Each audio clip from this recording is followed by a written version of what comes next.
Le ministre de l'Industrie au chevet des PME-PMI victimes de la politique des grands groupes.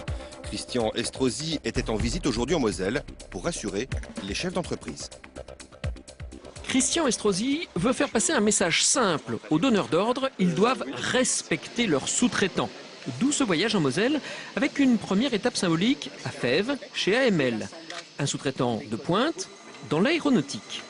Des pratiques abusives de grands groupes, c'est quelque chose que vous connaissez, que vous avez connu? C'est des choses que j'ai connues, oui. Et puis que, bon, à un moment donné, vous êtes libre, donc vous dites non. Mais encore une fois, on peut se le permettre. D'autres entreprises ne peuvent pas forcément se le permettre. Ces autres entreprises, c'est dans les nouveaux locaux de l'ENIM, l'École nationale d'ingénieurs de Metz, que le ministre les a rencontrés. Mais la relation gagnant-gagnant qu'il souhaite entre donneurs d'ordre et sous-traitants est aujourd'hui qualifiée différemment par ce sous-traitant mosellan. Baiser. Aujourd'hui, c'est le sentiment que vous avez, c'est pas gagnant-gagnant. Ah, pas du tout. Ça l'a été, mais ça ne l'est plus.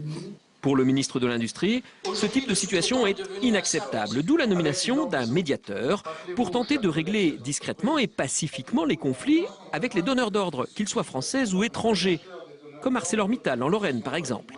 Je sais qu'ArcelorMittal, aujourd'hui, voit une véritable attractivité dans les mesures que nous prenons issues des États généraux de l'industrie. Et après tout, se disent que c'est sans doute plus sûr d'investir dans l'avenir dans un pays qui enfin établit de véritables règles que dans un pays où, malheureusement, il n'y avait pas de règles. Christian Estrosi a prévenu qu'il n'hésitera d'ailleurs pas à intervenir si nécessaire auprès de certains donneurs d'ordre récalcitrants, si nécessaire. Les chefs d'entreprise, eux, espèrent que cela ne relève pas de la méthode Coué.